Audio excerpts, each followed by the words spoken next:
Nightmare Creatures 2, 10 minutes gameplay. Nightmare Creatures 2 is a survival horror video game developed by Callisto Entertainment and published by Konami for the PlayStation and Dreamcast.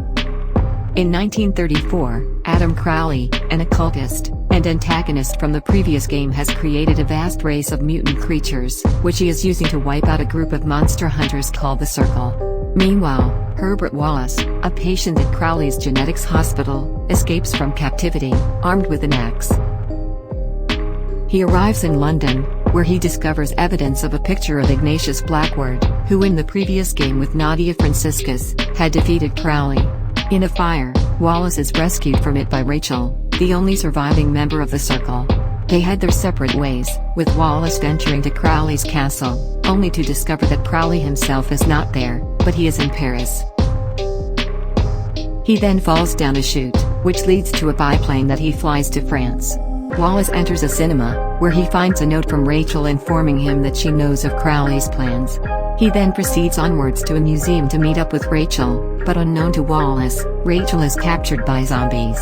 Wallace then enters the museum, where he finds a detailed blueprint of the Eiffel Tower, along with some of Crowley's plans.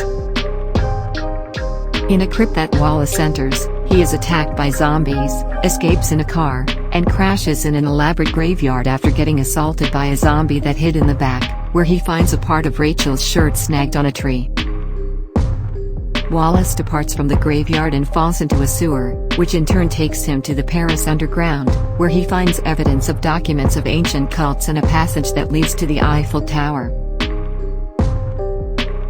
He then climbs to the top of the structure, where he finds a grotesque monstrosity.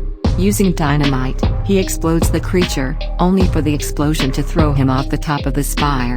However, his fall is cushioned, and he is reunited with Rachel, whereupon they walk away together.